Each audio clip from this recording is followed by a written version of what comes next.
Welcome to Bio World now. Photosynthesis in higher plants के इस video में हम लोग फोटोसिंथेसिस के फर्स्ट स्टेप यानी लाइट डिपेंडेंट रिएक्शन के प्रोसेस को डिस्कस करेंगे। हम लोगों ने पिछले वीडियो में पढ़ा था कि फोटोसिंथेसिस का प्रोसेस दो स्टेज में कंप्लीट होता है। फर्स्ट लाइट डिपेंडेंट रिएक्शन और second light independent reaction. Light dependent reaction को लाइट रिएक्शन या फोटोफॉस्फोराइलेशन भी कहा जाता है।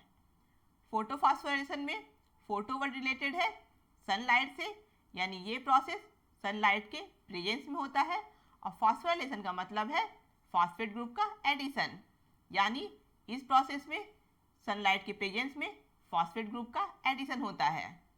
It is the process of conversion of ADP to ATP by transferring phosphate into ADP molecule in the presence of sunlight. Light dependent reaction यानी photophosphorylation के process में sunlight के प्रेजेंस में ADP मॉलिक्यूल में फॉस्फेट ग्रुप ट्रांसफर होता है, यानी ADP molecule में फॉस्फेट ग्रुप का एडिशन होता है, जिसके कारण ADP यानी एडिनोसिन डाइफॉस्फेट एडिनोसिन ट्राइफॉस्फेट में कन्वर्ट हो जाता है। फोटोफॉस्फोराइलेशन का प्रोसेस दो टाइप का होता है। फर्स्ट नॉन साइक्लिक फोटोफॉस्फोराइलेशन और सेकेंड साइक्लिक फोटोफॉस्फोराइलेशन। इस वीडियो में हम लोग नॉन साइक्लिक फोटोफॉस्फोराइलेशन के प्रोसेस के बारे में डिस्कस करेंगे। साइक्लिक फोटोफॉस्फोराइलेशन के बारे में हम लोग नेक्स्ट वीडियो में डिस्कस करेंगे। नॉन साइक्लिक फोटोफॉस्फोराइलेशन को फोटोसिंथेसिस का जेड स्कीम भी कहा जाता है, क्योंकि नॉन साइक्लिक फोटोफॉस्फोराइलेशन में इलेक्ट्रॉन का मूवमेंट हायर एनर्जी लेवल से लोअर एनर्जी लेवल में जेड लाइक पैटर्न में होता है।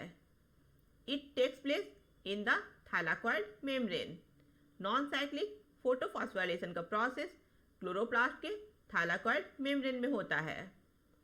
It involves transport of electron in non cyclic way from PS2 to PS1 and finally to the terminal electron acceptor NADP.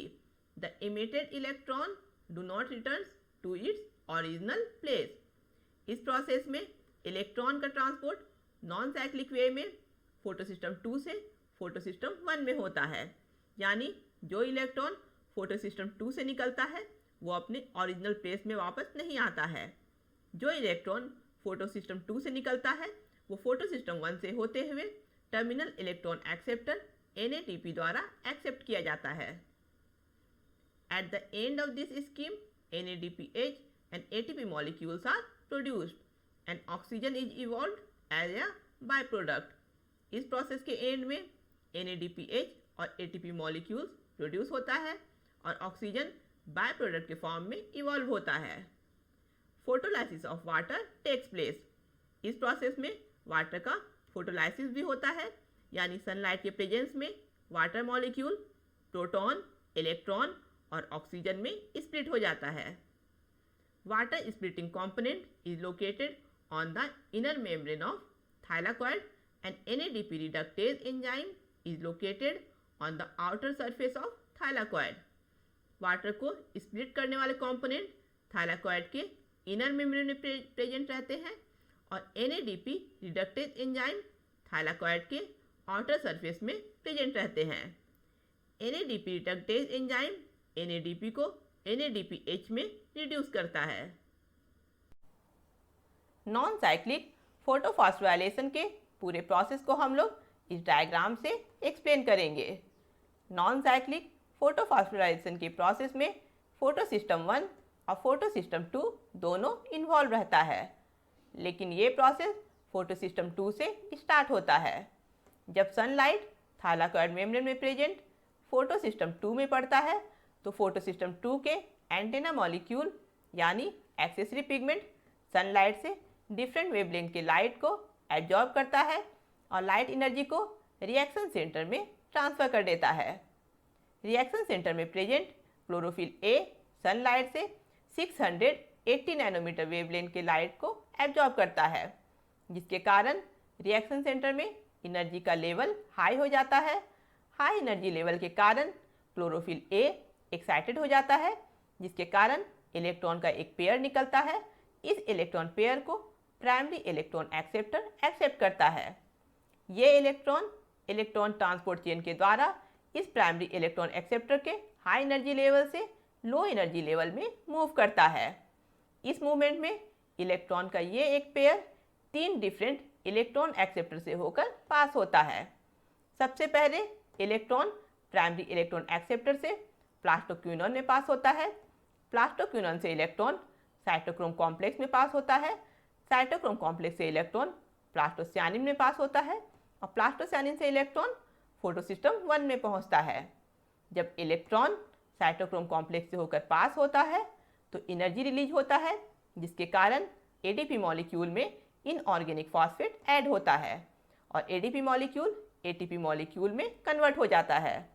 यानी इस process में sunlight के presence में एडीपी मॉलिक्यूल में फॉस्फेट ग्रुप ऐड होता है, इसलिए इस प्रोसेस को फोटोफॉस्फोराइलेशन कहा जाता है। फोटोसिस्टम 1 के एंटेना मॉलिक्यूल्स यानी एक्सेसरी पिगमेंट सनलाइट से डिफरेंट वेवलेंथ के लाइट को एब्जॉर्ब करता है और लाइट एनर्जी को रिएक्शन सेंटर में ट्रांसफर कर देता है। फोटोसिस्टम 1 के रिएक्शन सेंटर में क्लोरोफिल ए सनलाइट से 700 नैनोमीटर वेवलेंथ के लाइट को एब्जॉर्ब करता है, जिसके कारण रिएक्शन सेंटर में एनर्जी का लेवल बहुत अधिक हाई हो जाता है। हाई एनर्जी लेवल के कारण क्लोरोफिल ए एक्साइटेड हो जाता है, जिसके कारण यहाँ से इलेक्ट्रॉन का एक पेयर निकलता है। इस इलेक्ट्रॉन पेयर को फोटोसिस्टम 1 का प्राइमरी इलेक्ट्रॉन एक्सेप्टर एक्सेप्ट करता है। प्राइमरी इलेक्ट्रॉन एक्सेप्टर से इलेक्ट्रॉन एक स्मॉल इलेक्ट्रॉन ट्रांसपोर्ट चेन से होकर पास होता है। इस प्रोसेस में सबसे पहले प्राइमरी इलेक्ट्रॉन एक्सेप्टर से इलेक्ट्रॉन फेरिडॉक्सिन में पास होता है और फेरिडॉक्सिन से इलेक्ट्रॉन NADP के द्वारा एक्सेप्ट किया जाता है। नॉन साइक्लिक फोटोफॉस्फोराइलेशन के प्रोसेस में वाटर का फोटोलाइसिस भी होता है, यानी वाटर मॉलिक्यूल सनलाइट के प्रेजेंस में और मैंगनीज आयन के हेल्प से इलेक्ट्रॉन, प्रोटॉन और ऑक्सीजन में स्प्लिट हो जाता है। वाटर के फोटोलाइसिस के प्रोसेस में वाटर 2 इलेक्ट्रॉन, 2 प्रोटॉन और हाफ ऑक्सीजन मॉलिक्यूल प्रोड्यूस करता है। ये oxygen molecule non cyclic photophosphorylation के प्रोसेस में वाटर के फोटोलाइसिस से बाय प्रोडक्ट के फॉर्म में प्रोड्यूस होता है। वाटर के फोटोलाइसिस से जो इलेक्ट्रॉन प्रोड्यूस होता है वो इलेक्ट्रॉन फोटोसिस्टम 2 के रिएक्शन सेंटर में क्लोरोफिल ए के पास चला जाता है, क्योंकि जब लाइट एनर्जी के कारण रिएक्शन सेंटर में एनर्जी का लेवल हाई हो जाता है और क्लोरोफिल ए एक्साइटेड हो जाता है, जिसके कारण यहाँ से इलेक्ट्रॉन का एक पेयर लॉस होता है। इसलिए इस इलेक्ट्रॉन पेयर के लॉस को रिकवर करने के लिए वाटर के फोटोलाइसिस से प्रोड्यूस इलेक्ट्रॉन फोटोसिस्टम 2 के रिएक्शन सेंटर में क्लोरोफिल ए के पास चला जाता है। इलेक्ट्रॉन और ऑक्सीजन के अलावा वाटर के फोटोलाइसिस के प्रोसेस में प्रोटॉन भी प्रोड्यूस होता है। इस प्रोटॉन को NADP एक्सेप्ट करता है, यानी NADP फेरिडॉक्सिन से इलेक्ट्रॉन एक्सेप्ट करता है और वाटर के फोटोलाइसिस से प्रोटॉन को एक्सेप्ट करता है और NADP रिडक्टेज एंजाइम के हेल्प से NADPH में रिड्यूस हो जाता है और हाइड्रोजन एटम भी प्रोड्यूस होता है। नॉन साइक्लिक फोटोफॉस्फोराइलेशन के प्रोसेस का एक क्विक रिवीजन कर लेते हैं। नॉन साइक्लिक फोटोफॉस्फोराइलेशन के प्रोसेस में फोटोसिस्टम 1 और फोटोसिस्टम 2 दोनों इन्वॉल्व रहता है, लेकिन ये प्रोसेस फोटोसिस्टम 2 से स्टार्ट होता है। फोटोसिस्टम 2 के रिएक्शन सेंटर में क्लोरोफिल ए सनलाइट से 680 नैनोमीटर वेवलेंथ के लाइट को एब्जॉर्ब करता है। दूसरे एक्सेसरी पिगमेंट सनलाइट से डिफरेंट वेवलेंथ के लाइट को एब्जॉर्ब करता है। एक्सेसरी पिगमेंट लाइट एनर्जी को रिएक्शन सेंटर में ट्रांसफर करता है, जिसके कारण रिएक्शन सेंटर में एनर्जी का लेवल हाई हो जाता है। हाई एनर्जी लेवल के कारण क्लोरोफिल ए एक्साइटेड हो जाता है, जिसके कारण क्लोरोफिल ए से इलेक्ट्रॉन का एक पेयर निकलता है। इस इलेक्ट्रॉन पेयर को प्राइमरी इलेक्ट्रॉन एक्सेप्टर एक्सेप्ट करता है। प्राइमरी इलेक्ट्रॉन एक्सेप्टर से इलेक्ट्रॉन प्लास्टोक्विनोन, साइटोक्रोम कॉम्प्लेक्स और प्लास्टोसायनिन से होते हुए फोटोसिस्टम 1 में पहुंचता है। जब इलेक्ट्रॉन साइटोक्रोम कॉम्प्लेक्स से होकर पास होता है तो एनर्जी रिलीज होता है, जिसके कारण एडीपी मॉलिक्यूल में इनऑर्गेनिक फॉस्फेट ऐड होता है और एडीपी मॉलिक्यूल एटीपी मॉलिक्यूल में कन्वर्ट हो जाता है। फोटोसिस्टम 1 के रिएक्शन सेंटर में क्लोरोफिल ए सनलाइट से 700 नैनोमीटर वेवलेंथ के लाइट को एब्जॉर्ब करता है।